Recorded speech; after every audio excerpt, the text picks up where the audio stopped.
Ahora sí, gracias.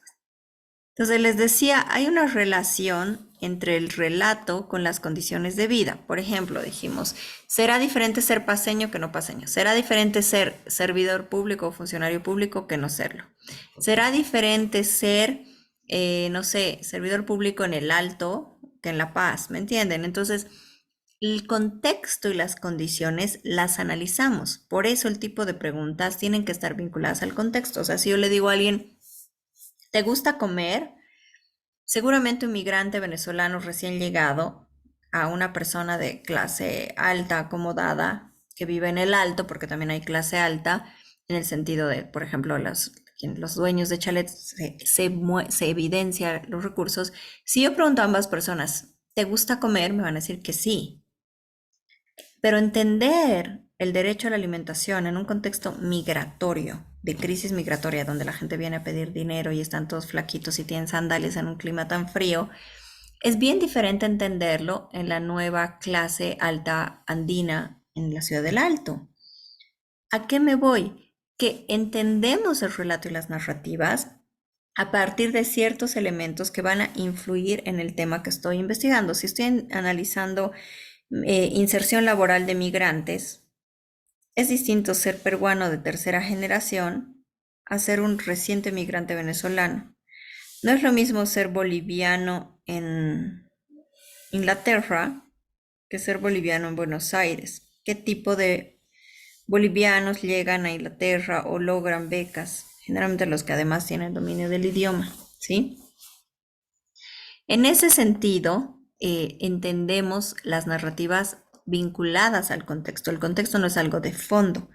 Por eso, por ejemplo, en el tema del liderazgo, decimos, la misma matriz de liderazgo la podemos aplicar en la UPSA, en la UPEA, en una comunidad andina, pero lo cualitativo nos hace analizar, ¿será que las condiciones de educación, el sistema educativo, inciden en las respuestas de las personas? ¿De qué manera? ¿No?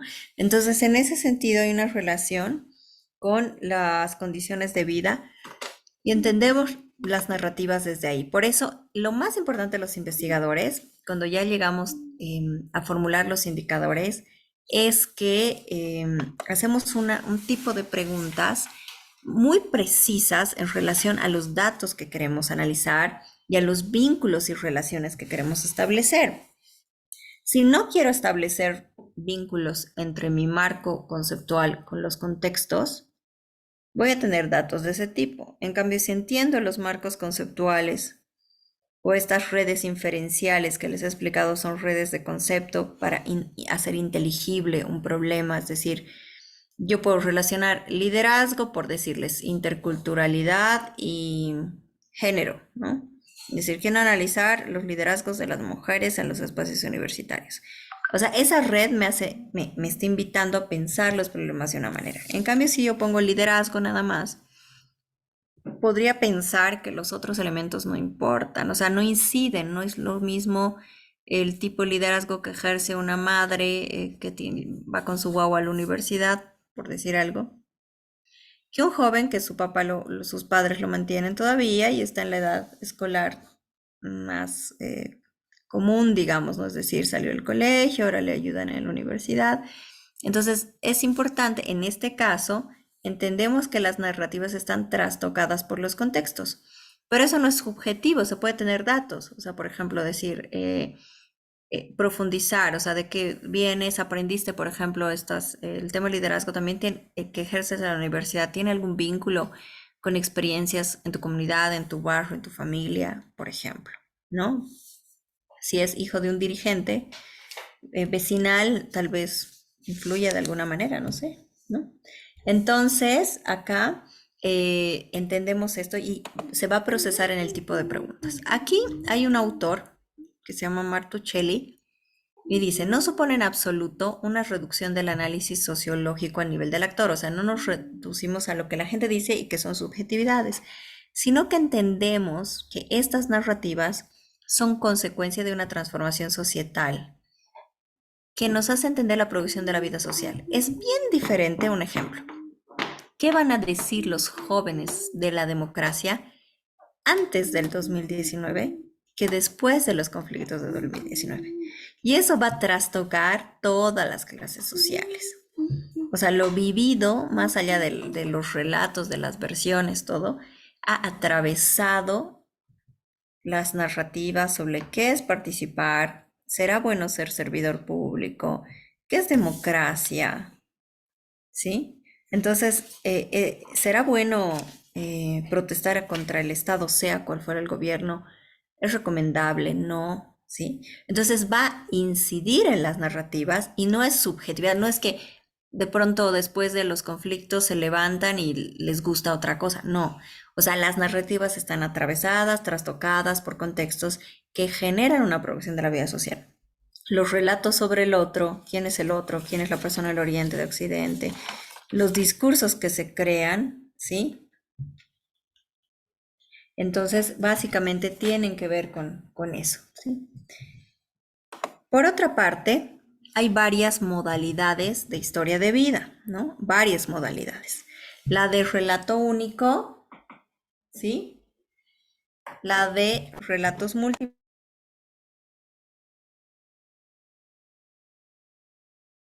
Y hay también la de relatos cruzados y relatos paralelos, ¿no? En el primer caso, lo que se utiliza es generalmente los relatos múltiples y también se trabajan los relatos paralelos. Los relatos únicos son poco frecuentes porque dan cuenta, ahí sí, de temas subjetivos. O sea, por ejemplo, si yo les preguntara qué opinan de los recursos didácticos o la explicación de la clase y que me cuenten la experiencia que han tenido a lo largo de toda su formación en educación superior, si le pregunto a una persona, seguramente va a tener muchos ahí sesgos relacionados a su propia experiencia. En cambio, si hago un muestreo cualitativo que les voy a enseñar a hacer, si por ejemplo elijo posgraduantes que provengan previamente de universidades públicas de la propia UPEA, digamos, y del área de sociales y humanidades, y de ahí puede haber, no sé, si tenían experiencias previas con el manejo de tecnología, por ejemplo, yo voy a tener espacios de comparación y esas narrativas y esos relatos de vida me van a hacer comparar datos, porque no voy a conversar con cada uno de ellos, sino voy a aplicar una batería de preguntas similar que me ayude a comparar los relatos de cada uno, ¿no? Entonces ya no es un único relato, ¿no? Entonces, en este sentido, se recomienda tanto los relatos paralelos, ¿sí? Relatos paralelos es ese, ¿no? Como que les digo, son varios sujetos con características similares, esos relatos paralelos. Los relatos cruzados implica que yo completo el mapa de la historia de vida con los elementos de la narrativa de otros actores relacionados a la mía. O sea, por ejemplo, si quiero entender la experiencia de transformación familiar de los migrantes venezolanos. Entonces puedo, para entenderla, cómo se ha trastocado la vida de los jóvenes, por ejemplo, hablar con su mamá, hablar con algún amigo, hablar, sí, o sea, pero sobre la vida del joven. Entonces, estoy cruzando información sobre un mismo elemento, ¿no? O sea, por ejemplo, si quiero analizar cuáles han sido las dificultades de permanencia escolar de una persona con discapacidad motora. Puedo hablar con su profesor, su fisioterapeuta, su mamá, pero todo va a tener que ver con la permanencia y las dificultades en, no sé, en la etapa escolar, ¿sí? Entonces se utiliza generalmente relatos múltiples, cruzados o paralelos, ¿sí? Ahí el criterio de cómo y cuándo se usa depende del problema de investigación, claramente, ¿no? Entonces, aquí tenemos un elemento, ¿sí? Muy rico de datos cualitativos, ¿sí? En ese sentido, lo que queremos tener son pautas que den una integralidad mayor. No es que son más flexibles en el sentido más subjetivas, sino son más integrales. O sea, por ejemplo, les digo, ¿le gusta comer? Sí, el 80% le gusta comer, ¿sí? Pero en cambio algo cualitativo, yo le puedo decir, ¿y comes? ¿No? Me dice, al 80% le gusta comer, pero el 40% come. Y lo cualitativo me va a decir por qué, en qué circunstancias, de qué manera. Entonces, no es que sumo subjetividad, sino es que completo el mapa de información con datos cualitativos.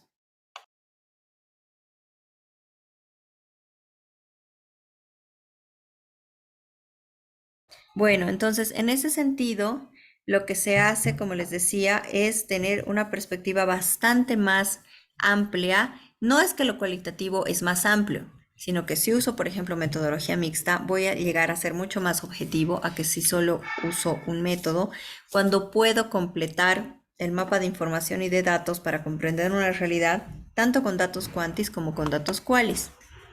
En ese sentido, la anterior clase que me manifestaban dudas, decían, perdona que mi perfil te está haciendo un escándalo, me decían, ¿por qué entonces si yo puse datos cuantitativos? Porque estamos, les decía primero, porque estamos en el módulo de metodología cualitativa y porque muchos de sus temas claramente podrían enriquecerse teórica y metodológicamente con lo cualitativo, pero ninguno, digamos, en muchos casos no lo contemplaron. O sea, presentaron un perfil previo, ¿no? Entonces, por ejemplo, si yo digo, a ver, yo había presentado hacer encuestas para ver cuántas personas usan tecnología. Yo uso tecnología, pero por ejemplo yo no tengo idea de cómo se edita un video, no tengo idea, me falta manejar herramientas del Moodle, no tengo mucha noción de algunas aplicaciones del propio Zoom. ¿Por qué? Pues porque siempre he tenido resistencia con la tecnología, o sea, y eso nadie va a saber si me dice, ¿usted usa plataformas virtuales en sus clases? Sí. Entonces, el 90% de los docentes usa plataformas, pero no va a tener información respecto a realmente qué falta, qué se puede mejorar, qué dificultades hay, cómo lo experimenta, ¿me entienden? Entonces, hay muchas de sus investigaciones que podrían nutrirse de manera muy amplia con datos cualitativos. En el caso de la historia de vida, puntualmente, ¿qué se hace? Se utiliza la historia de vida cuando yo quiero hacer un recorte significativo, ¿sí? De un periodo de la vida de la persona para entender un fenómeno. O sea, por ejemplo, yo me dirían, ¿cuál ha sido su proceso durante la pandemia, ¿no? O decir, ¿cuál ha sido su experiencia desde que ha sido madre? ¿Cómo se ha cambiado la impartición de clases?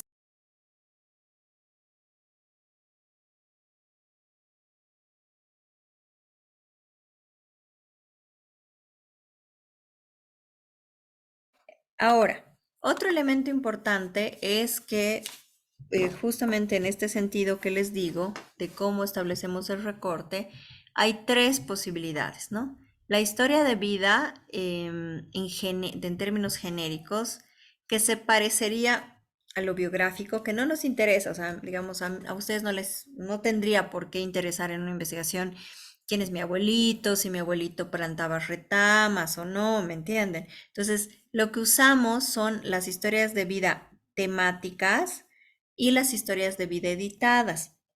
Las historias de vida temáticas, básicamente, están relacionando todos los datos solo a un tema. O sea, por ejemplo, a mí me pueden decir, quieren analizar cuáles son las dificultades de conciliación laboral familiar de docentes que son cabeza de familia, por decir algo, ¿sí? En ese sentido, podrían trabajar todos los datos, o sea, hacer entrevistas a todas las docentes y analizar cuál ha sido su proceso de transformación de ser sus primeros hijos hasta ahora, ¿no?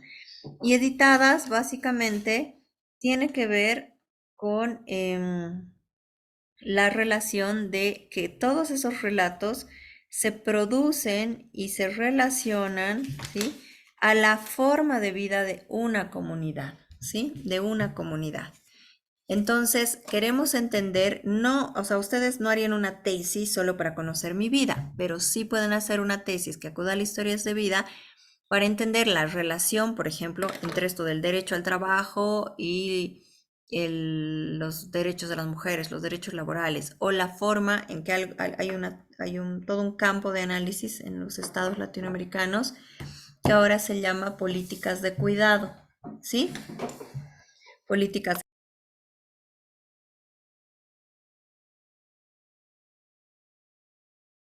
En ese sentido, como les decía, lo que vamos a trabajar es un tipo de selección de sujetos y pues se puede aplicar esta noción de historias de vida, ¿sí? Por ejemplo, ¿cuáles ha sido la transformación del liderazgo desde que ingresan a la universidad hasta que salen? Por decir algo. Bueno, en ese sentido, esto no, ¿no? Les voy a mostrar un ejemplo que ya lo habíamos visto, pero lo vamos a profundizar. Deme un segundo.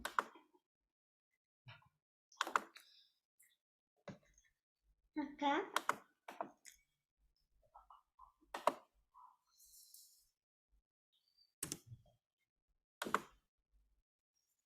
Un momentito, por favor.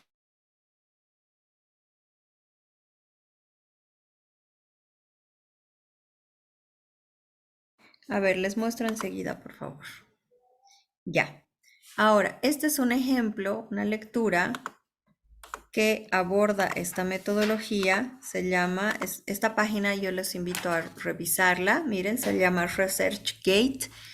En esta página, o sea, hay varios investigadores que suben o subimos nuestros documentos ya publicados. O sea, por ejemplo, no sé, libros, artículos en revistas científicas, ¿sí? Este artículo, miren, se llama Historias de vida de personas con discapacidad intelectual entre el acoso y exclusión en la escuela como moduladores de la identidad, ¿sí? Entonces, miren, este artículo muestra parte de los resultados de una investigación llevada a cabo con 4 personas diagnosticadas con discapacidad intelectual que viven en un centro terapéutico. El propósito de este texto se centra en analizar las trayectorias escolares y sus repercusiones en la construcción de la identidad de los mismos a través de sus relatos de vida, ¿sí? Después, en ese sentido, accediendo a historias en torno a la exclusión, el sufrimiento, el estigma, pero también a la transformación. Esto último resulta ser un factor esencial para comprender uno de los resultados del estudio, la resiliencia como proceso para la dignidad vital, ¿no?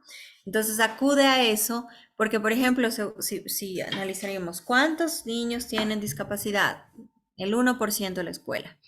¿Alguna vez los han tratado mal? Sí, no. El 80% dice que sí, ¿no? Pero justamente ahí tenemos ciertos datos que no nos dan la totalidad de la experiencia, que si por ejemplo queremos hacer incidencia en la escuela, planificación, políticas públicas, necesitamos tener más información, ¿no? O sea, no me dicen mucho que el 20% haya sufrido maltrato, pero yo no sé por quién, de quién puedo decir, por su maestra, por su profesora, pero no sé cómo se siente el niño, cómo gestionaron, qué pasó, de dónde viene, qué estrategias tenía en la cotidianidad, en fin, ¿no? Entonces, en ese sentido, las historias de vida pueden ser muy importantes para estos problemas, especialmente cuando son temas de aprendizaje, de experiencias, problemáticas escolares, por ejemplo, esto del bullying, la emergencia de este tema, la permanencia escolar, ciertos perfiles o prácticas de los estudiantes, no sé, básicamente es muy pertinente. Les voy a poner este paper en el chat para que puedan revisarlo con detalle. Un segundito, por favor. Y voy a seguir, espérenme un segundo. Un segundito, por favor. Listo, ahí está. Entonces voy a seguir con las diapositivas. Ahora, hay una diferencia con otro, digamos, de la historia de vida como tal. Les decía, tiene una característica representacional, ¿sí? Representacional. Y básicamente tiene relación con el contexto. En el caso de esta otra tipología, en el caso de esta otra tipología, se trata del testimonio. El testimonio, ¿no? Sí tiene mucho más nivel de recuperación de las experiencias individuales. O sea, a diferencia de la historia de vida que queremos entender a partir de una narrativa, de varias narrativas individuales, un contexto, un proceso histórico, un proceso inclusive empresarial, la historia de una empresa, la historia de transformación de esta empresa, ¿sí? En el caso del testimonio, lo que queremos recuperar, ¿sí? Es la presencia y la participación directa de un hito, de un momento. Por ejemplo, en el momento de que se negocia la ley Abilino-Signani. Entonces hay una persona que estuvo en todas las discusiones y deliberaciones entre el magisterio y el Estado. Entonces hay una forma de estar in situ, estar en el lugar. Y ahí no es que yo voy a asumir que lo que ha vivido esa persona lo han vivido otros colegas, pero es un testimonio algo así como un informante clave, ¿no? Se parece a la noción de testigo en términos jurídicos, pero el testigo jurídico, ¿sí? Se pone a prueba. O sea, el testigo jurídico tiene que demostrar que lo que dice es verdad, tiene que demostrar que estuvo ahí o no, digamos, cómo se maneja en el área del derecho. En cambio, en el caso de la mirada cualitativa, nosotros tenemos información y evidencia previa de que la persona de la que recuperamos el testimonio ha, digamos, participado, ha estado presente en ese proceso histórico, político, económico, etc. ¿Sí? En este sentido, nos interesa mucho el enfoque del testimonio historiográfico. ¿Sí? Y básicamente, por ejemplo, en nuestro país hace mucha falta estudios historiográficos que no sean de historiadores. Por ejemplo, no sé, yo soy docente en la UMSA, por decir algo, y decir, ¿cuál ha sido el proceso de transformación curricular del diplomado en educación superior en tal lugar? ¿No? Es decir, ¿quién ha vivido el proceso de transformación en la planificación? ¿Quién estuvo desde el principio? ¿No? O en esto del conflicto de 2019, recuperar memoria de los jóvenes independientemente de sus posiciones. Aunque yo odie, ame a quien sea, decir, ¿cómo lo han vivido? ¿Qué recuerdan? ¿Qué olvidaron? ¿Qué recuerdan? ¿Cómo lo narran? Jóvenes de distintas posiciones políticas, qué sienten, ¿no? ¿Qué sienten del país? ¿Qué piensan, ¿no? Entonces, ya se va escribiendo la historia, porque si no la historia se escribe, ¿qué les digo? 20 años después por quienes están en el poder. En cambio, la academia podría hacer ejercicios historiográficos para ir recuperando memoria, ¿no? Independientemente de las posiciones que uno tenga, porque un investigador, y eso les quería decir también, y eso apúntenlo por ahí, la investigación cualitativa no es que es más subjetiva, sino que trabaja con subjetividades, porque las subjetividades son experiencias concretas que se relacionan con las condiciones históricas y estructurales, ¿sí? Pero eso no significa que lo que yo diga es tan subjetivo que no pase. O sea, por ejemplo, por decirles, el 2019 en determinado barrio del Alto o de la zona sur de La Paz, alguien dice, la gente gritaba y decía esto, y 10 personas me dicen lo mismo, es un hecho, ¿no? Si en el Alto dice, no, teníamos miedo y pues se puso reja en tal barrio y sigue la reja, es un hecho, son testimonios, ¿sí? En cambio, lo que hacemos los investigadores, ¿sí?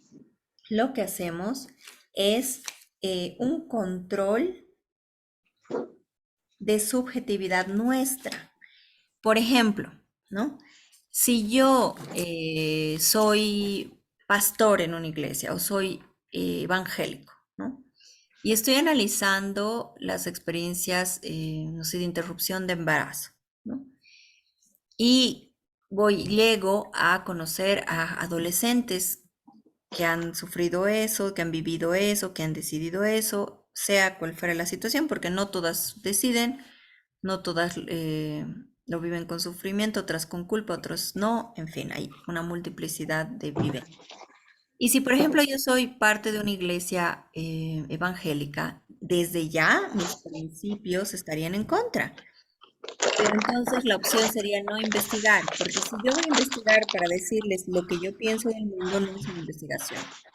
Para eso debería ocupar otro espacio de la vida social, que tal vez es en mi propia iglesia, llamar a los jóvenes y decir lo que pienso. Pero en el rol de investigador, yo investigo cosas que inclusive están en desacuerdo con mis principios porque quiero entenderlas antes de sacar conclusiones, ¿sí? Por ejemplo, yo les planteo algo muy subjetivo mío, yo como persona, no como docente, mío. Yo comprendo perfectamente la relación de la chaya, el ritual, la historia, la relación con los camélidos, la sangre, la decoración a las llamitas de las orejas, las funciones que tienen, las conozco. Pero mi subjetividad íntima, personal, hace que me duela y me dé ganas de llorar cuando veo uno de esos rituales en vivo, ¿no? O en video.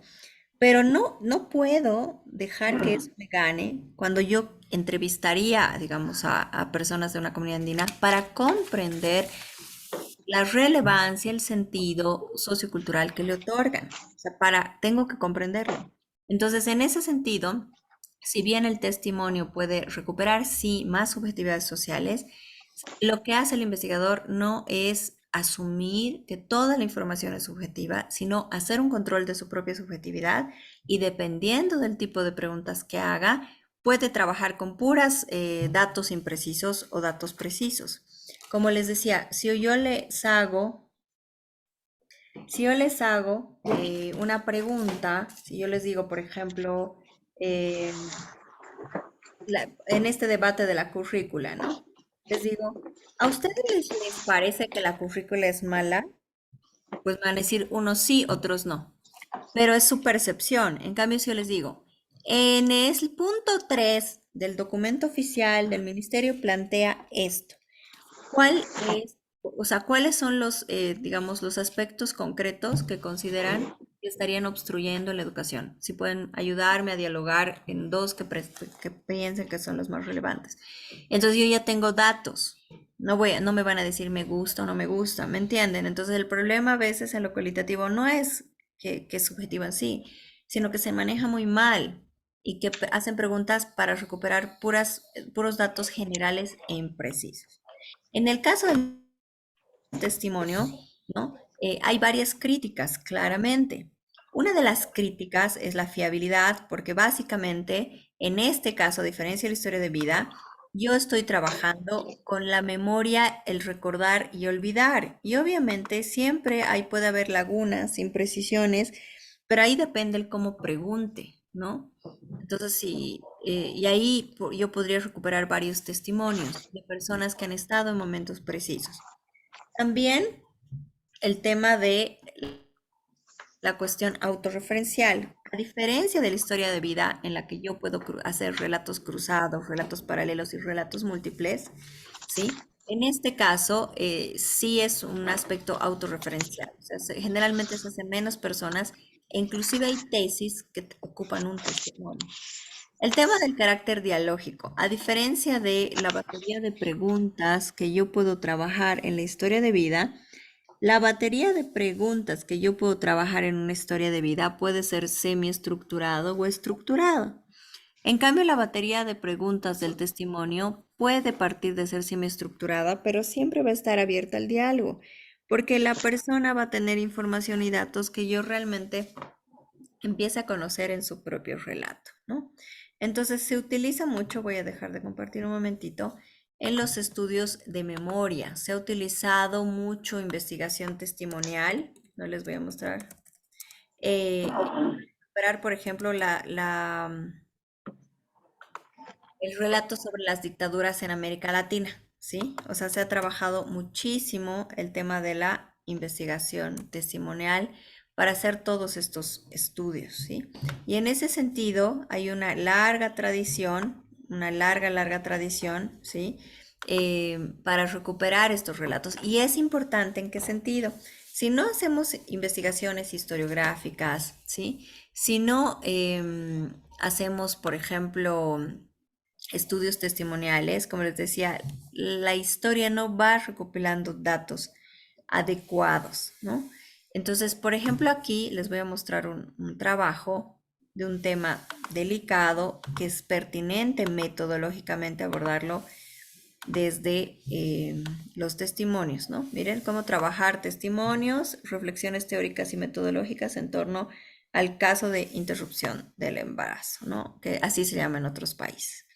En ese sentido, miren, es una ponencia de Flaxo en Argentina. Dice, el objetivo de la ponencia es reflexionar sobre los planteos y problemas metodológicos que emergen al investigar cuerpos y emociones, porque aquí no está hablando del enfoque legal, ¿entienden? Entonces, si el enfoque teórico metodológico no es legal, o sea, no se basa en la ley, está hablando de cómo afecta corporalidades y emociones, ¿no?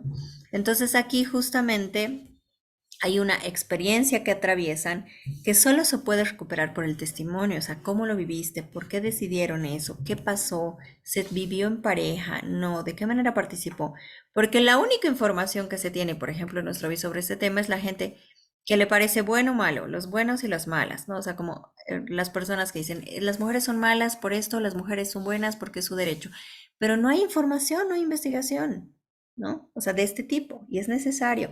Y por ejemplo, por el tipo de tema, es muy pertinente el enfoque testimonial, ¿sí?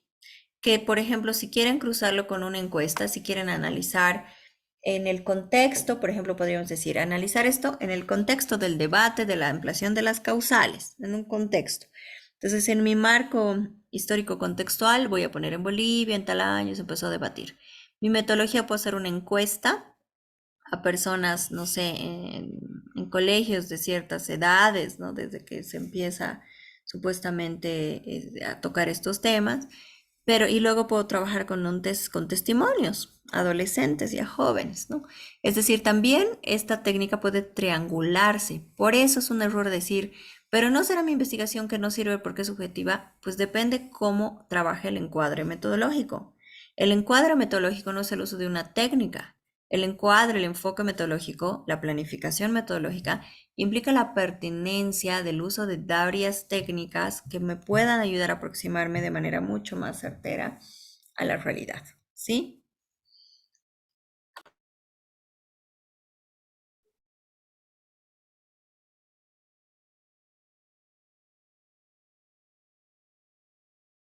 Les voy a poner de igual manera, ¿sí?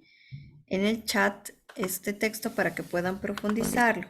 Entonces, ¿cuál es la distinción, para que quede claro, entre historia de vida y testimonio? Que la historia de vida pretende ser representacional, recuperar voces a partir de un muestreo cualitativo. Un muestreo implica tener indicadores parecidos, indicadores similares, ¿sí? Para entender un fenómeno, es decir, docentes de comunidades andinas rurales que hayan empezado su vida académica a partir de la aprobación de la ley Avelino Siñac, ¿sí?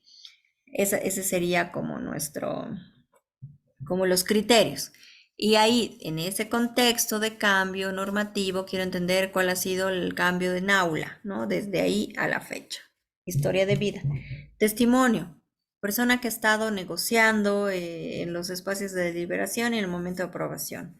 O en un momento clave, no sé, por ejemplo, decir testimonios del conflicto vivido en la Asamblea Constituyente, o sea, que una persona que ha estado ahí, que es a las deliberaciones, que haya estado en todas estas disputas, corriendo, en fin, o sea, personas que han estado en ese momento, ¿sí? Y el testimonio, como les decía, se utiliza mucho con temas de memoria, ¿sí? Bueno, ¿hay alguna duda hasta aquí entre historia de vida y testimonio o el tema de subjetividad, objetividad y todo eso? ¿Ninguna? Bueno, entonces en síntesis, las historias de vida nos ayudan a un proceso de reconstrucción, ¿no? A partir de la experiencia singular o de varias experiencias singulares, entendemos una totalidad, ¿no? En cambio, el testimonio se centra en la experiencia del sujeto, el punto de enunciación. Yo lo doy importancia a la palabra porque son temas que no todo el mundo va a manejar. O sea, por ejemplo, varios maestros han tenido que trabajar con la nueva ley Avelino Signani, pero no todos han estado en los espacios de negociación. Entonces, si quiero hablar con los que han estado en los espacios de negociación, testimonio. Si quiero conocer la transformación del aula, de la experiencia pedagógica, desde ese entonces hasta la fecha, de pronto me ocupe una historia de vida, ¿sí? Entonces, básicamente, esa es la sutil distinción entre uno y otro, ¿sí? Bueno, aquí, por ejemplo, les voy a pasar otro documento, lo voy a buscar, de un segundito como ejemplo, para que vean cómo se trabaja el tema. Esto se puede trabajar, historias de vida y testimonios, aunque sea administración de empresas, se puede ocupar. O sea, yo, por ejemplo, puedo decir cuál ha sido el proceso de transformación en la estructura laboral de Ferrari Gessi, ¿no? La empresa Ferrari Gessi desde que se funda hasta la fecha. Procesos de transformación en el marco de los derechos laborales. Entonces puede ser una tesis inclusive de derecho, de administración de empresas, ¿sí? Ujú. Entonces, en ese sentido, ¿sí? En ese sentido, básicamente se puede ocupar, como les decía, en distintos contextos, dependiendo del tipo de información. Si yo estoy trabajando el cambio de derechos laborales, ¿puedo hacer una encuesta? Sí. ¿Puedo ocupar testimonios? Sí. Historias de vida también. O sea, ahí tienen que hacer un encuadre metodológico. No por ser una tesis de administración de empresas, esto es impertinente. No por ser una tesis de derecho, esto es impertinente. Se verán los pesos. Un abogado analizará más las leyes, pero también puede recuperar estos testimonios. Un administrador de empresas analizará el organigrama, las funciones, pero también puede trabajar con el tema de testimonial. O sea, y así justamente lo que hace no es incorporar subjetividad, sino sumar objetividad, porque teniendo más datos, tanto qualis como quantis en este caso, podría acercarse mucho más a la realidad. No se me está abriendo el documento. No sé si alguno de ustedes le sale, ahí si alguien me ayuda y puede compartir en Google, no puedo abrir, no sé qué pasó con mi máquina, se llama Puesta en escena, silencios y momentos del testimonio, de Natalia Quiseno. Puesta en escena, silencios y momentos del testimonio, de Natalia Quiseno. No sé si alguien lo ha podido encontrar. ¿Alguien? ¿Alguien ha podido encontrar el texto?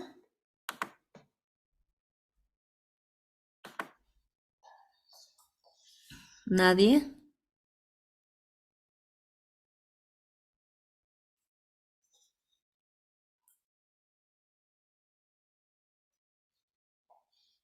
A ver, creo que lo estoy logrando abrir, si no seguimos. Ya, Sí, ya creo que está. vamos a tener que seguir. ¿O alguien lo encontró? ¿Raúl? Sí, sí, lo encontré. Por favor, si lo puede poner en pantalla. Solo que no me permite compartir. Ah, ya, ya, ya, Póngame ya. como... A ver, tal vez está vetado aquí. A ver, ¿cómo se hace? Capture pause, stop. Me pone anfitrión o confitrión. Múltiple. Adelante, ahora sí. Adelante, por favor.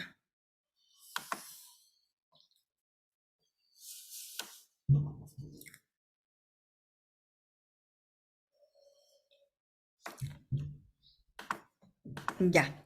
Un poquito más del zoom, por favor.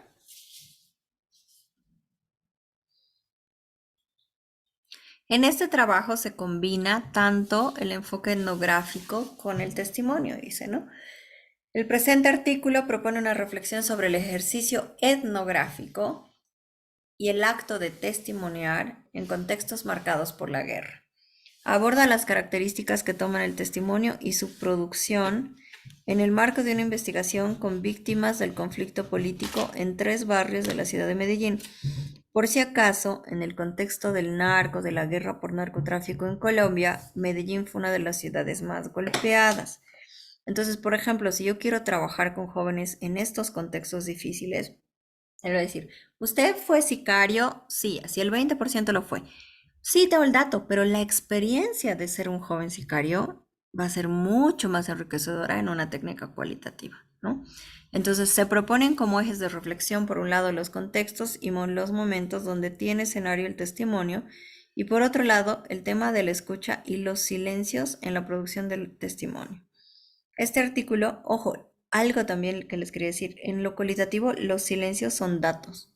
O sea, por ejemplo, cuando le pregunté cuál era su adscripción partidaria, la persona no quiso responder, aunque dice, no, no, eso no se pregunta, pero se puede preguntar. Es decir, ¿cuál es su adscripción ideológico-política?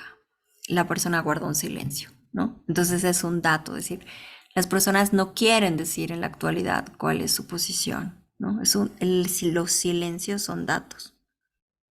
Dice, este artículo cuestiona la idea según la cual el testimonio se produce de manera neutra y sin variaciones según los contextos, emociones y relaciones que se entablan entre investigadores y víctimas. O sea, dice, el cuestionamiento de fondo es que el testimonio no es neutro, ¿no? Y que influye en los contextos, que influye en la parte emocional, que influye en las relaciones, ¿sí? Entonces, este texto, si me ayuda, por favor, Wilfredo, a compartirlo en el chat para quienes quieran profundizarlo.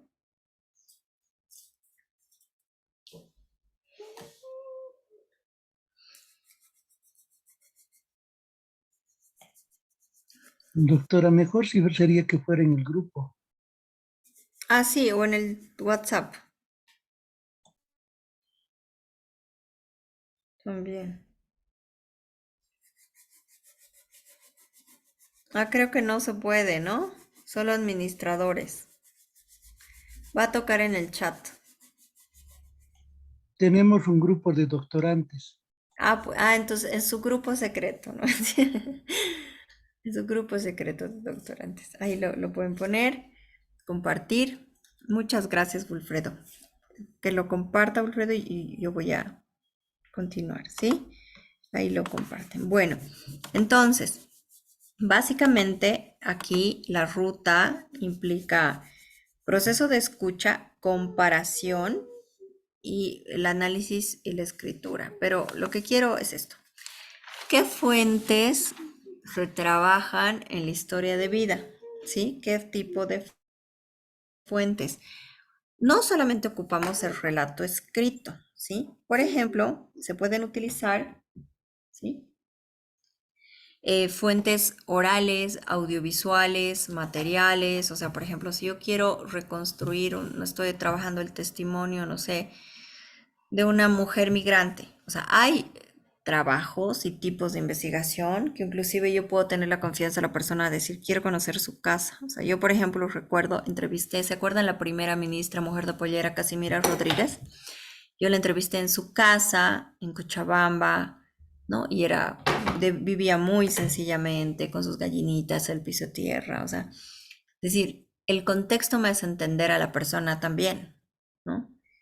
Y claramente el resto de su vida también, o sea, no, jamás después apareció en ningún espacio de poder. Y eso tiene espejo con la sencillez que yo vi en su casa, ¿no? Entonces, es decir, la materialidad del contexto puede acompañar eso, es decir, cómo están viviendo estos migrantes, cómo era el albergue.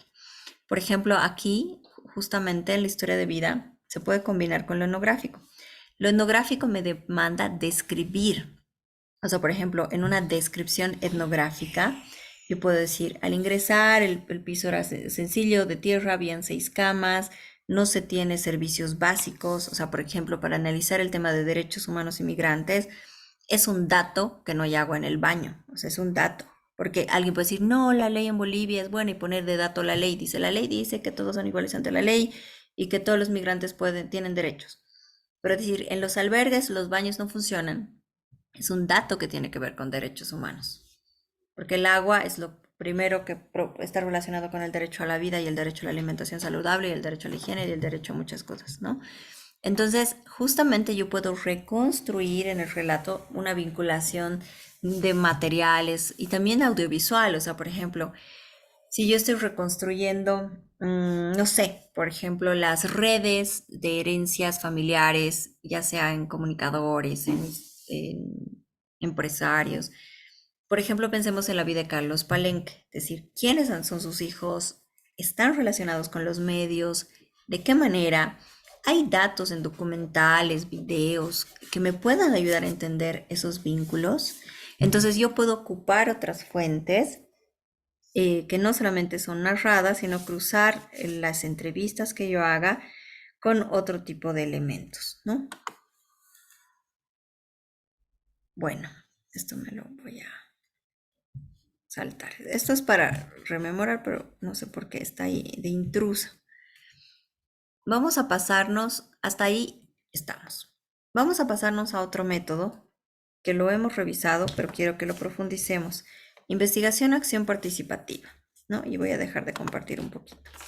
Básicamente, hay todo un debate, como vieron, siempre presente en lo cualitativo, cuando se asume que está que le resta cientificidad el tema de la subjetividad. O sea, algo es científico y está trabajado desde el proceso de vigilancia epistemológica cuando declara un enfoque y es pertinente a lo largo de eso. Por ejemplo, el colega Benigno nos dice varias veces, hay que ir a hablar con los sujetos directamente, primero como prioridad.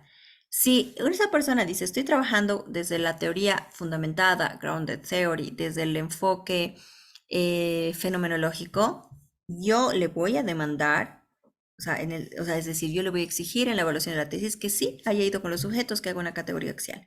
Si alguien me dice, estoy trabajando en un enfoque construccionista, que parte desde este enfoque teórico del capital social y luego he trabajado en encuestas y entrevistas, ¿no? Que están relacionadas a las dimensiones de la definición de capital social, a esta pertinente. Si alguien me dice, estoy trabajando desde este paradigma crítico de teoría crítica que se llama, desde el enfoque descolonial, para entender cómo se incorporan aprendizajes alternativos de la comunidad en el aula. Entonces yo necesito todo un corpus teórico de qué implica la teoría crítica, el enfoque descolonial, no solamente lo que dice el Estado, sino la teoría en sí, qué tipo de preguntas he hecho reconstrucción narrativa. Si alguien me dice descolonial y hace encuestas, es una contradicción. La encuesta es la técnica por excelencia del enfoque positivista y la descolonialidad es un paradigma crítico al enfoque positivista. Entonces, quien dice descolonial y hace encuestas es un contrasentido, ¿sí? Por eso es importante que en cada una de la selección de los métodos, ¿sí? Hay un proceso de vigilancia epistemológica y que las selecciones que hagamos, ¿no? estén relacionados a esto.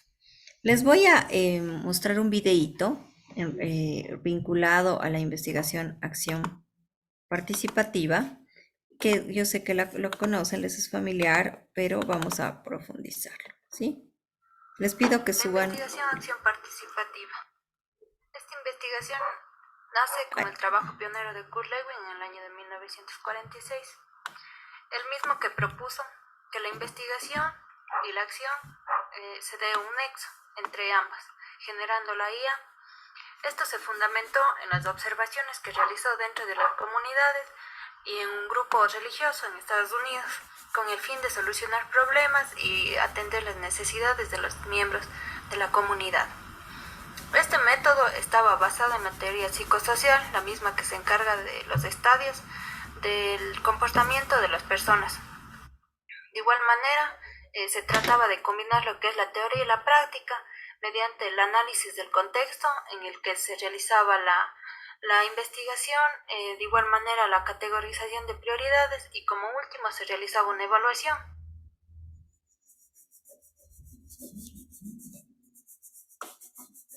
Creo que Orlando Forsborda, Gonzalo Castillo y Víctor Bonilla en el año de 1972 tomaron una iniciativa de crear la rosca de investigación y acción social, donde se veía reflejado el arduo trabajo de muchos científicos, con el objetivo de buscar nuevos métodos de investigación y donde se genere una acción social, que como mencionamos anteriormente se la conocía como la IA en el método de Lewin.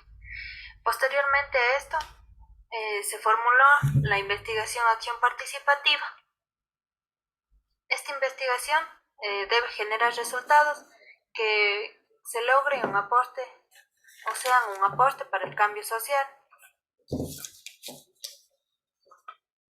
Esta investigación acción participativa propone una cercanía cultural con lo propio, es decir, que el investigador debe adentrarse en la cotidianidad de los objetos de estudio o de los participantes. hasta ahí. Solo quiero utilizar de ahí dos miradas. Primero, la investigación-acción solamente nace en Estados Unidos con una visión religiosa. Y el piso, digamos, era un trabajo relacionado a la psicología, a la mirada psicosocial de los procesos relacionados a la comunidad. Pero la versión latinoamericana de esto tiene una matriz de reivindicación social y política del campesinado colombiano. Justamente nace con este otro autor que es Falsborda, que con estos otros autores analizaban y pensaban que no era suficiente un trabajo, ¿no? con la comunidad, sino un proceso de transformación estructural.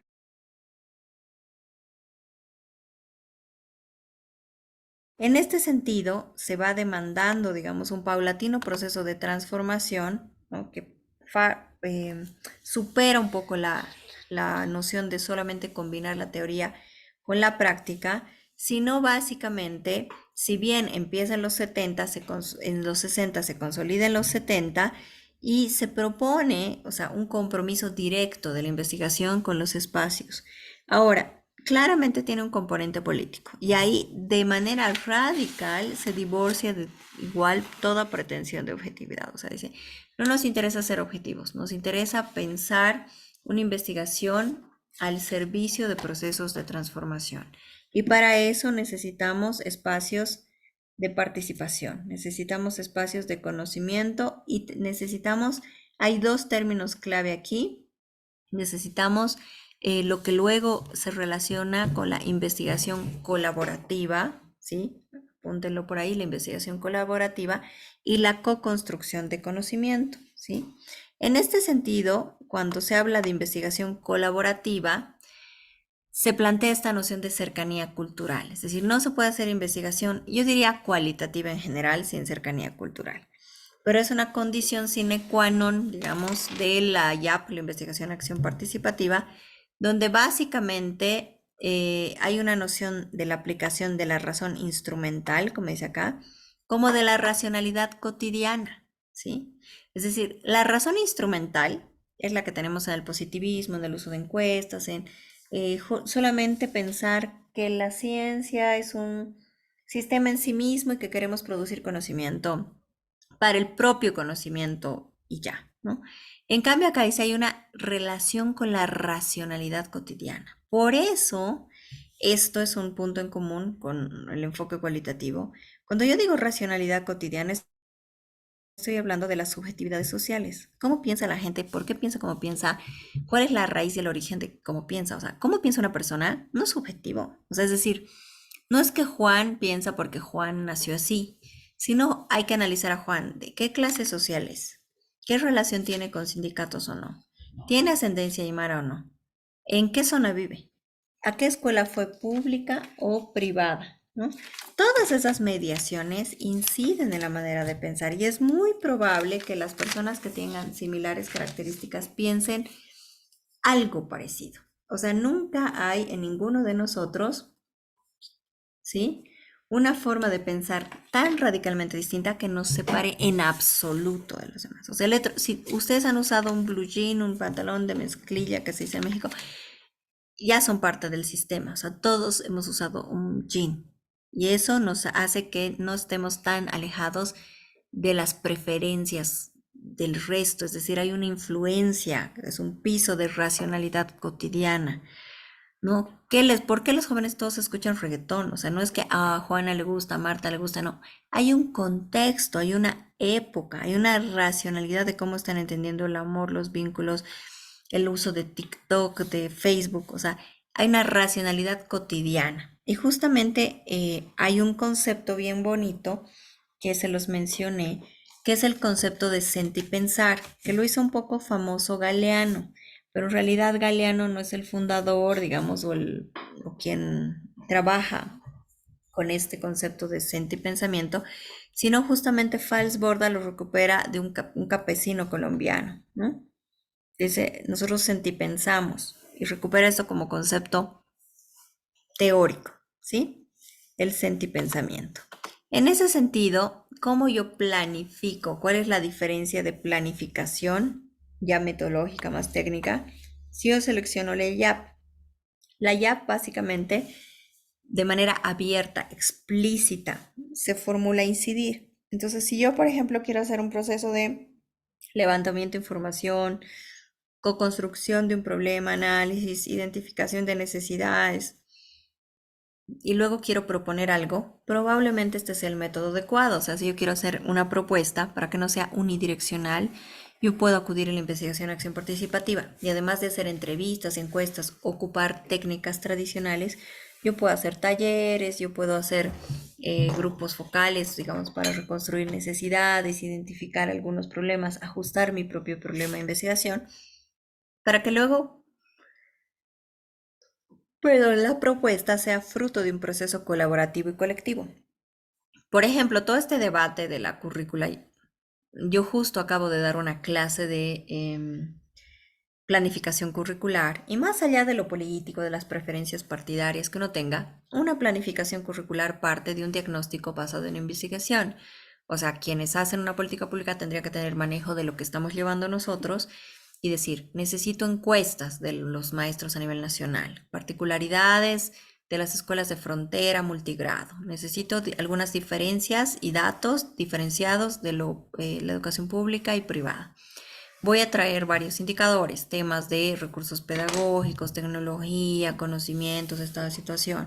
Voy a ocupar grupos focales con maestros, voy a ocupar, no sé, entrevistas grupales con los padres, voy a hacer, o sea, decir qué está pasando con el sistema educativo, qué necesidades hay, qué intenciones, hacer una comparación con los documentos actuales, con los documentos pasados, una comparación con el sistema latinoamericano, porque no podemos desvincular nuestro nivel de formación con el continente. Por eso justamente me escribieron varios reprobados de un doctorado reclamándome el por qué lo reprobaba y le decía, lo que me da tristeza es que en Bolivia, si bien es un enorme sacrificio para hacer clases hasta ahora y es un enorme sacrificio pagar un posgrado, se asume que el título hay que darlo sí o sí, independientemente de la calidad eh, formativa a veces, ¿no? ¿A qué me voy con eso? Es decir, ¿cuánto he escuchado las distintas posiciones sobre un problema educativo, ¿no? La IAP, por eso, proporciona enorme cercanía. Y esa cercanía implica una co-construcción en todas las etapas del proceso de investigación. O sea, por ejemplo, yo redacté mi problema, pero puedo hacer un grupo focal, un taller, para identificar si las necesidades, las dificultades que yo he formulado desde mi perspectiva científico están teniendo un eco desde el principio con la realidad, con las necesidades, con los recursos, con los conocimientos que se tienen, ¿no? En ese sentido, es importante descentrar o declarar que el papel, digamos, del científico ya no tiene pretensión con el positivismo, ¿no? Ya no lo tiene. Por favor, deme un minuto.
Bueno, entonces, justamente les decía que ahí es importante este proceso de relación con la investigación colaborativa y acá hay un tema. Uno, el grado de control en las etapas de investigación que tienen los sujetos de investigación.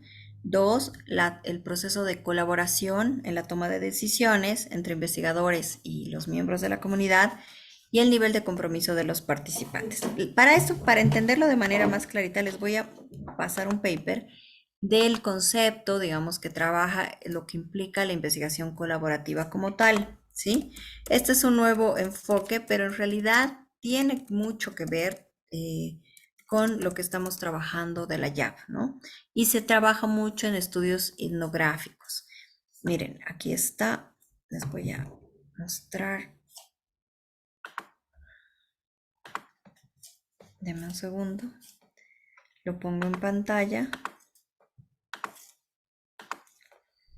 Está abriéndose, por favor, un ratito. Miren. aquí, ¿no? Investigación colaborativa. Voy a aumentar el tamaño.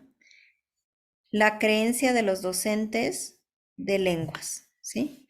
Entonces, si vemos acá el resumen, el artículo reporta los hallazgos encontrados en torno a las creencias de profesores investigadores sobre el trabajo colaborativo en la investigación del área de enseñanza de lenguas extranjeras de la Universidad Autónoma de Baja California, las cuales fueron identificadas y analizadas en una investigación de mayor envergadura que tuvo como objetivo estudiar los factores que favorecen o inhiben el desarrollo de la investigación en el área de lenguas extranjeras en 3 universidades mexicanas, con el fin de favorecer el desarrollo institucional de la misma.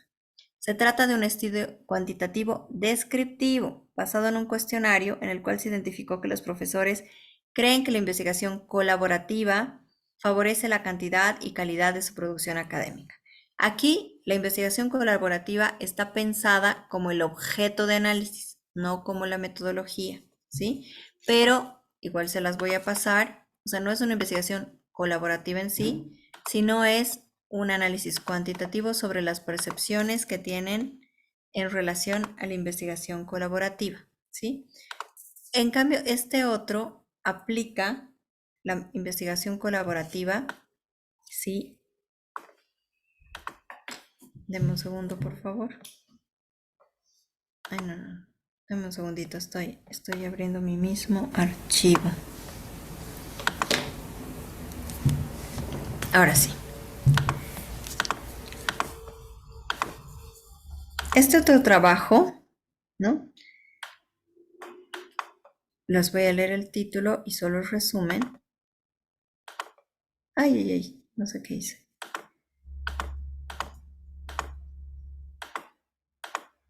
Estoy dando... Ay, no, perdón. Estoy haciendo que dé vueltas el trabajo. Ya. La investigación acción colaborativa en alianza con los estudiantes. Impacto en el proceso de formación. ¿Sí? Miren, el resultado que se presenta en este artículo constituye una sistematización de resultados que se han logrado en la implementación de la investigación-acción colaborativa, que es otro concepto que se utiliza parecido a la investigación-acción participativa, ¿sí? En este sentido, dice, en alianza con estudiantes de educación superior de diferentes contextos. Se hace énfasis en el trabajo colaborativo desde las autoridades que dirigen las funciones sustantivas en la universidad hasta la dirección del proceso de enseñanza-aprendizaje que realiza el docente con sus estudiantes, ¿sí? Entonces aquí básicamente hay un análisis, ¿no?, de cómo se puede trabajar con los estudiantes para poder entender ciertas problemáticas, ¿sí? En este caso de competencias, saber hacer, saber decir, cita Lewin, ¿no? Entonces es importante que también puedan concebir y trabajar esto desde la perspectiva no solamente de la investigación-acción participativa, sino de la investigación-acción colaborativa. ¿Cuál es la diferencia del uso de técnicas de este tipo de investigación con otras investigaciones, ¿no? Por ejemplo, las técnicas tradicionales asociadas pueden estar relacionadas con las otras técnicas tradicionales, pero en este caso, como trabaja con subjetividades convergentes de comunidades, con identificación de desigualdades y brechas, tiene un proceso que va desde el diagnóstico, la intervención y la acción, porque la investigación-acción participativa siempre interviene en la realidad. O sea, desde ya su teoría nos permite hacer una propuesta, hacer talleres, o sea, no solamente talleres para tener información, sino talleres para proporcionar información. O sea, por ejemplo, si yo quiero saber cuánto saben sobre la posibilidad de reforma judicial, digamos, ¿no? Ahora que hay este debate de la reforma judicial. Yo puedo reconstruir el problema que se tiene en una comunidad, de la cercanía y el acceso a justicia, a los juzgados, pero a la vez dar talleres sobre cómo funciona la ley, qué mecanismos y vías hay para demandar procesos de transformación a través de la legislación existente, ¿no? Es decir, hago un trabajo colaborativo y un proceso de cierre y evaluación. Todos los que quieren hacer propuestas pueden considerar esto. La diferencia está en que no solamente yo trabajo las técnicas tradicionales, puedo hacer una combinación de técnicas tradicionales, es decir, entrevistas, inclusive encuestas, si hago metodología mixta, grupos de discusión, pero también trabajar dinámicas grupales, juegos, talleres. Por ejemplo, si estoy trabajando con adolescentes, es mucho más seguro que salga información en un taller o en un juego que en una encuesta, dependiendo del tema. ¿No? Si estoy trabajando, no sé, su concepción de familia y consumos culturales, es decir, la música como consumo cultural, es decir, ¿qué están escuchando? ¿Qué canciones escuchan? Y no me digan que no tiene influencia en cómo se vinculan, digamos, en relaciones afectivas, noviazgos y todo eso, ¿no? Bueno, ahora, ¿alguna duda sobre la YAP? Quienes estén haciendo propuestas o algo así.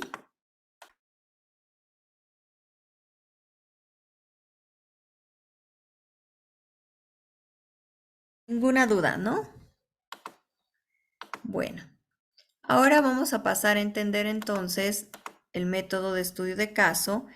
Y acá hay estudios de caso que pueden trabajarse, como no sé si ustedes han tenido la experiencia de que les dan en aula estudios de caso, ¿no? Entonces hay estudios de caso que se utilizan de manera pedagógica, ¿sí? Pero en este caso estamos pensando en el debate que se plantea con los estudios de caso, porque se puede pensar que el estudiar un solo caso, ¿sí? Se puede complicar la posibilidad de tener conclusiones aplicables a otros contextos similares. Pero hay un tipo de metodología, una derivación del estudio de caso, que es el estudio de caso múltiple, y es el que podemos abordar y manejar. Cuando yo estoy pensando en estudios de casos múltiples, tengo que considerar variables, elementos que tengan las mismas características. Por ejemplo, escuelas multigrado de distintos pisos ecológicos. O sea, la condición de comparación entre casos podría ser el que sea en escuela multigrado. ¿Por qué sería pertinente, ¿sí?, hacer una investigación de estudios de caso en escuelas multigrado? Con lo que ya han visto, digamos, con lo que hemos trabajado antes, ¿quién se anima a decir por qué sería pertinente pensar en un estudio de caso cuando estamos analizando escuelas multigrados?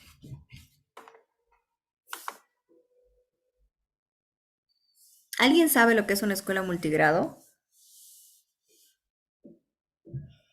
¿Alguien conoce el concepto o el contexto de una escuela multigrado? ¿Nadie? Doctorita, Adelante. Doctora, el aula multigrado es que un maestro o maestra enseña a 2 o más grados al mismo tiempo, Ujú, ¿no? ¿Ya? Entonces, esto mayormente se da en áreas rurales, en el área rural, doctorita. ujú. Gracias. Muchas gracias, muchas gracias. ¿Alguien más quería hablar aparte de Adela? ¿Alguien más quería participar aparte de Adela? doctora, buenas noches. Buenas noches, adelante, por favor. Sí, lo que plantea no el aula multigrado es lo que decía la anterior compañera, es cuando un docente, un maestro, atiende a más de un grado, ¿no? Puede ser de Ujú, distintos niveles. Generalmente esto se presenta en el sector rural, no puede estar compuesto de inicial, primaria. Generalmente o sea, las aulas multigrado funcionan en esos dos niveles, ¿no? Inicial y primaria. Cuando se carece de estudiantes, entonces a la fuerza o para no perder el ítem, entonces las áreas rurales se llega a convertir en aulas multigrado, puede ser uno en inicial, uno en primero de primaria o dos en tercero de primaria, así sucesivamente, ¿no? Dependiendo a la cantidad de estudiantes. ujú. Ya, y justamente con lo que mencionan tiene sentido, digamos, el pensar el estudio de caso múltiple. Primero, la característica central del estudio de caso como tal es que trabajamos casos paradigmáticos. Un caso paradigmático es un caso que no es común, pero que es digno de investigar porque nos da datos sobre la realidad. Si bien se le acusa al estudio de caso por falta de rigor, digamos, porque no se puede extrapolar, claramente no todas las escuelas son multigrados, son la minoría, pero tiene una problemática del sistema educativo. Entonces constituye un caso paradigmático. Por eso, aquí se puede trabajar desde esta perspectiva porque se elige un caso porque tiene datos que, si bien no son frecuentes, nos dan un tema, como dice su nombre, paradigmático, crítico, importante de ver. O sea, por ejemplo, decir, no sé, en una escuelita rural, además de ser multigrado incorporado, niños con discapacidad, no sé, o con cierta discapacidad, porque no hay un espacio de educación especial, ¿no? Y han recibido al niño, por decir algo.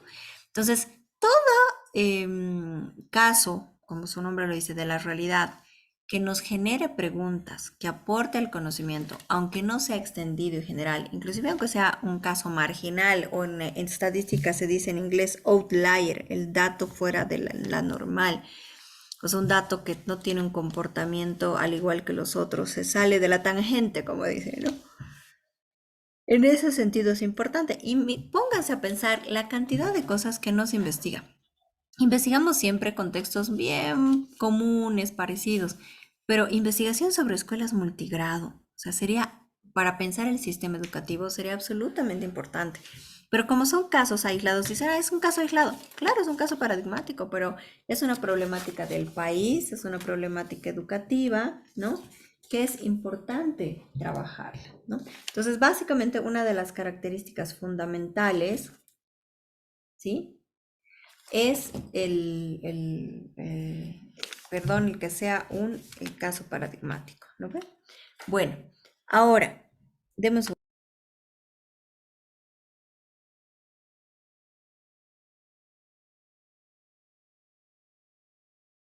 Ahora, justamente en este caso, en este punto hay varias posibilidades de pensarlo, ¿no? Pensamos la teoría del caso, que puede ser vista tanto de si es algo fenomenológico desde lo que dicen los participantes, si es algo, básicamente es eso. La teoría para el caso es un modelo deductivo, ¿no? Nosotros estamos partiendo de un campo teórico primero. La teoría desde el caso, ¿no? La teoría que podemos generar a partir de la categorización de los datos que emerjan del propio caso. Y generalmente, bueno, la invitación que yo les hacía es el cuarto punto, porque hacemos un modelo dialógico inducción-deducción. O sea, lo que yo les he planteado, digamos, les estoy planteando por el módulo, es esta doble vía de deducción-inducción en el que hacemos dialogar la teoría con los datos empíricos, en este caso los datos sobre el caso concreto. Repito, un caso es pertinente cuando es un caso paradigmático. O, por ejemplo, podemos cruzar, hacer teorías de caso múltiple cuando no solo abordamos uno, sino podemos abordar tres casos parecidos, ¿sí? En este vínculo de inducción y deducción, recordamos que la inducción, ¿no? Básicamente va de lo particular a lo general y la deducción tiene que ver con del proceso de inferencia, ¿no? Una deducción de los principios generales para comprender hechos particulares. Entonces se puede ir en esta doble vía, inducción y deducción, ¿sí? En este sentido, el primer caso del caso único se llama estudio de caso simple. Puede trabajarse por procesos descriptivos, para una indagación similar, para un proceso de exploración, por ejemplo, piloto. Pero se recomienda este segundo porque el hecho de que trabajemos con casos múltiples profundiza la validez interna, ¿sí? Y profundiza el proceso de confiabilidad de los datos que trabajemos, ¿no? Entonces, en este sentido, dependiendo de la cantidad de casos, podemos lograr mayor confiabilidad y rebatir un poco algunas de las críticas, digamos, que se ha ido trabajando, ¿sí? Bueno, hasta aquí, ¿hay alguna duda? ¿Ninguna? Doctora, Adelante. por favor. Bueno, he tenido la oportunidad de ser tribunal lector de una compañera que hizo su tesis en la UPEA. Era sobre la sensibilización y concientización de la familia en la aceptación de sus hijos con discapacidad intelectual. En realidad eran diferentes casos, ¿no? ¿Cómo podríamos decir? Multigrado, no sé. Pero era un interesante. La compañera ha trabajado, precisamente ha aplicado, digamos, procedimientos, digamos, como la IAP, el estudio de caso y demás cosas, ¿no? ¿Qué pasaba? Hemos encontrado, por ejemplo, lo siguiente, que los papás no se avergonzaban o ocultaban a sus hijos, no hacía conocer, con jovencitos con discapacidad intelectual, no hacían conocer. Por otra parte, se rechazaban ellos, ¿no? Es interesante, entonces, en este caso, yo creo que es tan apropiado la investigación-acción. A la vez hay que investigar, por ejemplo, insertarse en la familia, ¿ya? Y aparte de eso, tiene que haber una acción de reflexión, de concientización, por ejemplo, en el caso de los papás, ¿cierto? Es interesante realmente, pero habría que tener un dominio bastante profundo para tratar estos casos, ¿no? Y para lo paradójico, ¿por qué mencioné esto? Había otros dos de mis colegas lectores que dijeron, no, aquí te falta muestra, aquí te falta tu cuestionario, aquí te falta, digamos, ¿a dónde está el índice de confiabilidad de tu instrumento? ¿No? Yo reflexiono profundamente, tal vez digo mis colegas simplemente se han formado a través de la lectura simplemente de artículos científicos, ¿no? No han ido, digamos, a fuentes así, digamos, originarias, bien, que hayan hecho estudios, así como el caso de Piaget, por ejemplo. Piaget hace un estudio y a partir de ella ha sistematizado la teoría cognitiva de la doctora. Entonces yo creo que en esta parte que estamos formándonos como doctores en educación, creo que había que tomar en cuenta y siempre he criticado yo abiertamente, hoy en la tarde estaba criticando al doctor que está a cargo de este posgrado, Jaime. Doctor, le dije, ¿acaso no tenemos profesionales que sean capaces de poder compartir su experiencia? Que nos diga, yo he hecho esto, para esto he tomado en cuenta estas técnicas, estos procedimientos, se opera de esta manera, ¿cierto? En este caso estamos hablando de manera inductiva, digamos, no estamos aplicando, estamos a partir de una experiencia concreta. Entonces, yo quiero comentar eso, doctor, estoy atendiendo con mucha atención a la explicación que usted nos está dando, doctora. Buenas noches, doctora.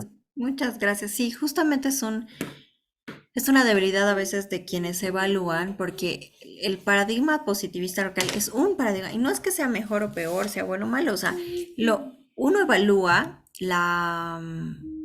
las tesis en relación a su proceso de vigilancia epistemológica y coherencia interna. Como les decía, si una tesis dice voy a ser descolonial, desde el enfoque descolonial, depende del tema. Si me dice voy a analizar las vacunas Pfizer desde el enfoque descolonial, no sé cómo lo haga. No creo que lo pueda hacer. En cambio, si me dice voy a analizar digamos, pedagogías alternativas a una comunidad rural de tierras bajas desde el enfoque descolonial, tiene coherencia y además me dice como es descolonial y pues es una comunidad rural, tendría que ser cualitativo desde ya. En cambio, si alguien me dice quiero analizar el proceso de implementación de metodologías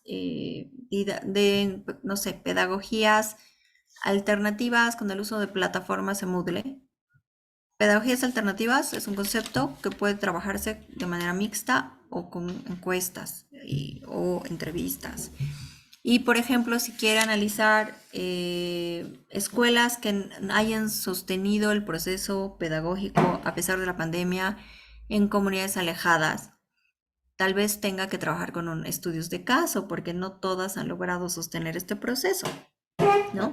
Entonces, trabajaría con quienes hayan sostenido ese proceso y justamente como estaríamos refiriéndonos a un tema paradigmático, ¿sí? Sería pertinente trabajar esto, ¿no? Bueno, entonces aquí, como dice el colega, lastimosamente no todos tienen como este proceso de pluralidad epistemológica, le llamaríamos, ¿no? Porque lo que necesitamos en esto es una pluralidad epistémica, que nos haga entender y saber que no por ser encuesta es más objetivo, que no a todo le encajan las encuestas, que no importa la disciplina a la que pertenezcamos, que las técnicas y métodos pueden usarse en todas las disciplinas, ¿no? Entonces debería ser un principio también de evaluación. Ustedes tienen que tener otros criterios, es decir, ya sea administración de empresas, economía, derecho. Si está trabajando un tema paradigmático, pues estudio de caso. Si, por ejemplo, quiere analizar procesos de retardación de justicia, puede hacer un análisis exegético del legal, puede trabajar en encuestas, puede trabajar en entrevistas, ¿no? Pues hay una pluralidad epistémica y también una pluralidad metodológica, ¿no? Entonces está relacionado con eso, ¿sí? Bueno, en ese sentido, el aporte, digamos, es positivo. Y vamos a ahora trabajar con lo que implicaría los muestreos cualitativos. Pero no sé si hay alguna duda más sobre estos métodos. Les recuerdo que hay 3 pisos, ¿no? Metodología, métodos y técnicas. No sé si hay alguna duda, pregunta, aporte sobre lo que hemos visto hasta ahora. Doctora, yo quiero ¿Sí? comentar rapidito, doctora. Por ejemplo, con un grupo de profesionales sobre la guerra del gas y Sencata. Ahí hemos estado nosotros, por ejemplo, vulgarmente digo, metidos en ese problema, ¿no? Para determinar cuál es el pensamiento de las mujeres aymaras del sector, por qué la lucha. Mira, la guerra del gas. Hasta hemos tenido que, inclusive, ha habido pérdida de vidas y demás cosas todos los días. Tenemos nuestro cuartel general en Sencata, todo aquello. Pero a partir de esto sí hemos visto pues cuál era el proceso ideológico de la mujer aymara. ¿Por qué esa lucha? ¿No? Entonces, a partir de ello nos hemos sacado varias conclusiones. ¿Qué hemos hecho? Investigación, hemos realizado la investigación. Acción, hemos estado participando ya en la guerra del gas. O sea, qué interesante, ¿no? Este método. Por yo digo, había que tener bastante. Había que decir a partir de una práctica concreta. Por ejemplo, yo en el sector de la provincia de Los Andes he visto el APTAPI, ¿ya? ¡Qué interesante! Es un medio pedagógico. Y ahí están los valores, las actitudes, diferentes conocimientos, cómo ahí está, por ejemplo, la participación, ¿no? La empatía, todo eso, ¿no? Y ahí, por ejemplo, está la dualidad del concepto del par. Ahí está, por ejemplo, el Chachahuarmi, cómo asumen juntos la familia, todo aquello. Sumamente interesante, doctora. Yo creo que investigación, acción, por ejemplo, es sumamente importante esta metodología para poder aplicar. Pero, ojo, había que determinar, primero que nada, siempre digo, es fundamental un diagnóstico de contexto, pero si es así, al igual que los médicos dicen, con pinza, y a partir de ello, entonces se puede realizar. No he podido ver. Otro, por ejemplo, he visto, por ejemplo, en el sector de Chaguaya, por ejemplo, ¿ya? Por el norte de La Paz, cómo hacen, por ejemplo, ya el aporte de la papa. ¡Qué interesante! ¿No? Entonces, ahí está por los conocimientos, destrezas, actitudes, ¿no es cierto? Y ahí incluso se puede charlar cómo se puede mejorar las semillas, qué tipo de abono se puede utilizar, todo aquello, ¿no? Entonces, yo considero, doctor, esta metodología de investigación cualitativa, ahí está, investigar y que haya práctica. Nada más, si quiero comentarle, tal vez se puede capitalizar, pero yo estoy a partir de una práctica concreta.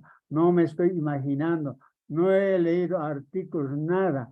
No, siempre una práctica, ahí está la práctica concreta, ¿no?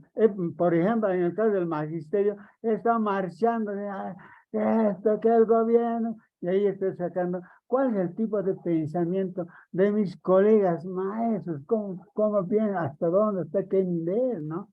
Entonces, yo creo que Ra- es muy importante, doctor. Gracias.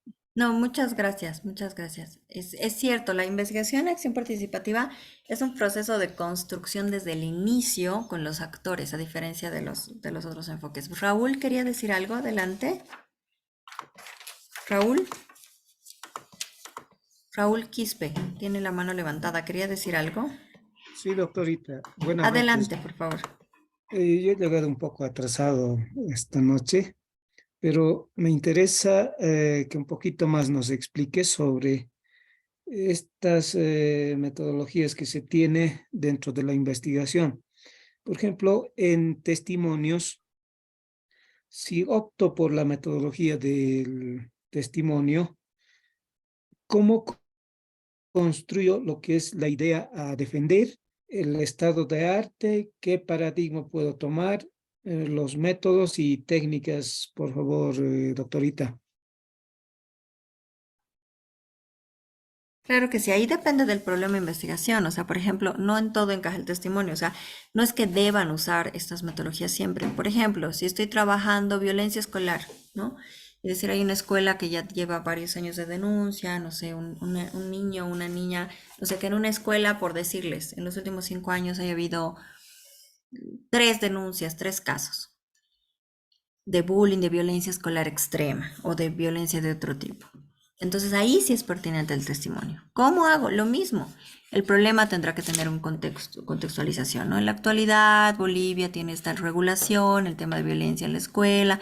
En América Latina surge la problematización del bullying. O sea, la pregunta será, analizar respuestas institucionales ante prácticas de violencia escolar, bullying, llamado bullying, desde tal año hasta tal año. Se construye con la misma formalidad, con los procesos de alimentación. El estado del arte lo mismo. Buscaré investigaciones que hablen de bullying, de violencia escolar. Y en la metodología digo, voy a combinar encuestas con testimonios. Voy a hacer una metodología mixta. Entonces analizar, como quiero ver respuestas institucionales, ¿sí? Voy a hacer encuestas, no sé, a profesoras de varios centros escolares, pero voy a trabajar testimonios puntualmente con los testimonios, relatos entrecruzados con niños y padres que han sido víctimas, o sea, niños, digamos, ahora, o tal vez ya no son tan niños, pero ya han vivido eso, que incluso pueden ser mayores de edad, pero que hayan vivido violencia. Voy a reconstruir la experiencia de la vivencia de la violencia, las denuncias, y voy a hacer relatos cruzados, ¿no? O testimonio. Entonces no se pierde ningún elemento de formalidad o cientificidad, solamente veo que por el tema, el problema, se puede tener mucho más profundidad, ¿no? Haciendo una triangulación de técnicas, ¿sí? De métodos, de técnicas. Entonces, básicamente es eso. No sé si les respondo o hay alguna duda más o no sé. Ahora, esto de los estudiantes que van a prestar, digamos, su testimonio, ¿qué cantidad es recomendable? ¿No? Porque en esa parte yo he tenido algunas dificultades con mi tutor. Él decía, hay una cantidad determinada en las investigaciones cualitativas. ¿Y cuál sería esa cantidad mínima, doctora? Justamente pasaríamos al tema del muestreo en unos minutos, que es, ahí les explico cuándo, cuánto, por qué, de qué manera lo selecciono, en fin. Entonces me voy a guardar esa respuesta para después, ¿de acuerdo? Cuando llevemos muestreo, Ok, ok. ¿sí? No sé si alguien más Gracias, tiene doctora. dudas, preguntas sobre cómo usar estos métodos, cómo los combino con otros métodos, cuándo elijo uno u otro, no sé. ¿Alguna duda, preguntas? Una pregunta, doctora. Lino, Buenas noches. adelante, por favor. En un, en un caso paradigmático, decía usted que se podía utilizar el método de estudio de caso, pero ¿solamente será eso? ¿O es que también se puede combinar, por ejemplo, con este del testimonio, incluyendo inclusive otra que sea cuantitativa, ¿no? Sí, Claramente.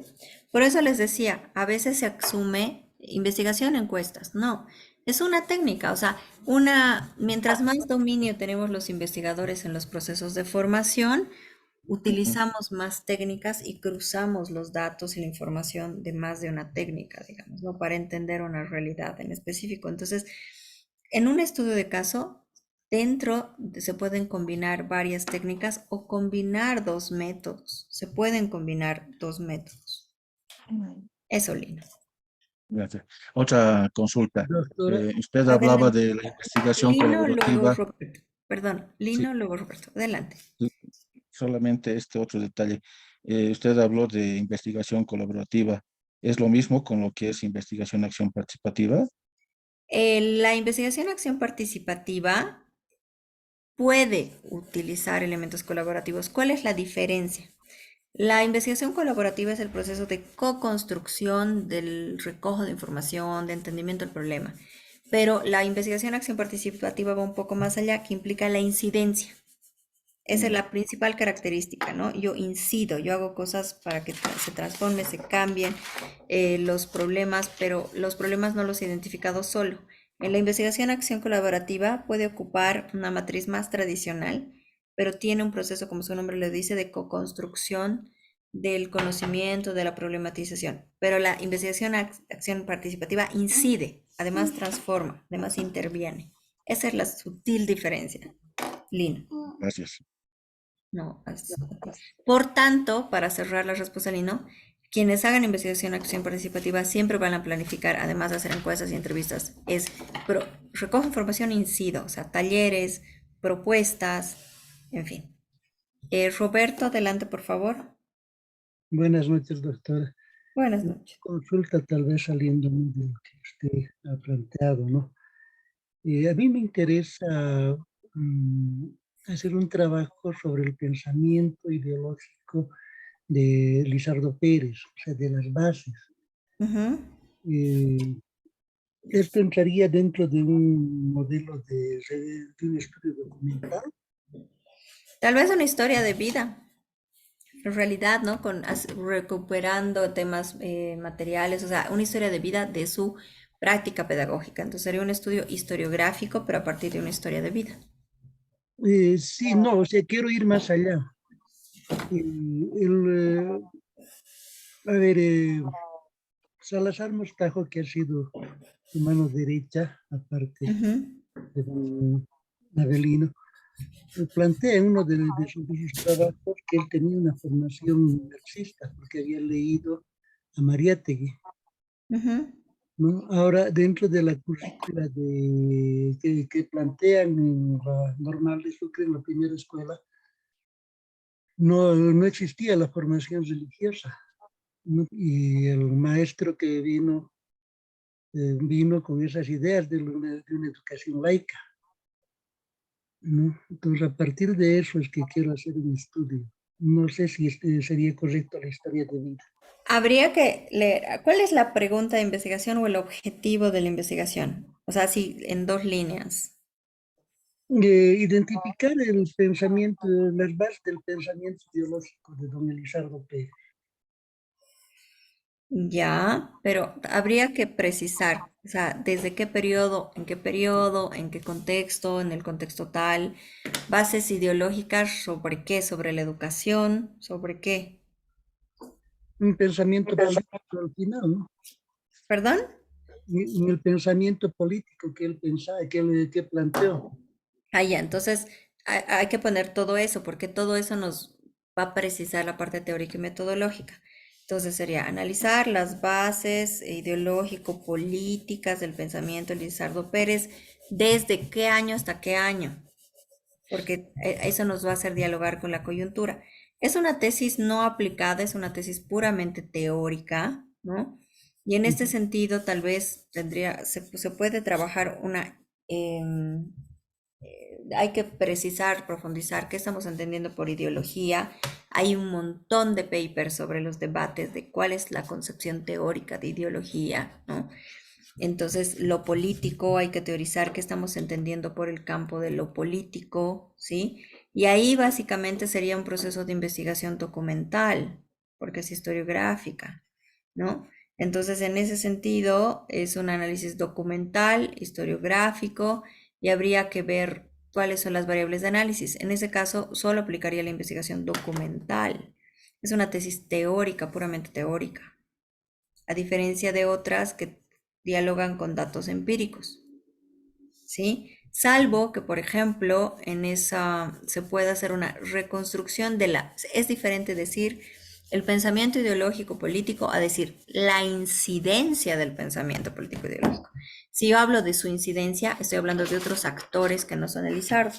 Y ahí puedo recuperar testimonios, puedo hacer entrevistas, porque estaría leyendo la incidencia del pensamiento ideológico político de. Si lo planteo así, puedo hacer entrevistas, puedo hacer grupos focales, puedo hacer testimonios, eso lo selecciono. Pero si voy a hacer puramente el análisis de las premisas ideológico-políticas, es una tesis teórica, entonces solo amerita investigación documental. Tal vez hermenéutica, digamos, pero no aplicarían las técnicas o los métodos que hemos visto hasta ahora, salvo que se esté leyendo eso, cómo incide el pensamiento ideológico-político de Lizardo Pérez en, no sé, la formación de maestros de la escuela, o la escuela Guarizata, la normal de Guarizata en la actualidad, por ejemplo, algo así. No sé si le respondo, Roberto. Ya tergiversado. Gracias, doctora, si me responde. Sí, sí, sí. O sea, en el primer caso, de solo analizar el pensamiento ideológico político, es una tesis puramente teórica, ¿sí? No es una tesis teórico-empírica. En las tesis teórico-empíricas aplican estos métodos. En caso que sea una tesis teórica, solamente investigación documental, ¿sí? Y vamos a ver tipos de muestreo para documentos también, por si acaso, bueno, ya no alcanzamos, pero pues el miércoles. Eso. No sé si alguien más tiene alguna duda. Pregunta. Nadie. Miren, vamos a terminar porque ya para no mezclar más temas. Y ya veríamos lo del muestreo y en detalle el uso de técnicas. Les pido que guarden su tablita de indicadores porque ya cuando vayamos a las técnicas vamos a relacionar todo eso, ¿sí? Bueno, entonces nos quedamos acá, nos vemos el miércoles, ¿sí? Descansen. Muchas gracias y buenas noches, doctora. Hasta luego. Hasta luego, doctora. Buenas noches. Hasta luego. Buenas noches.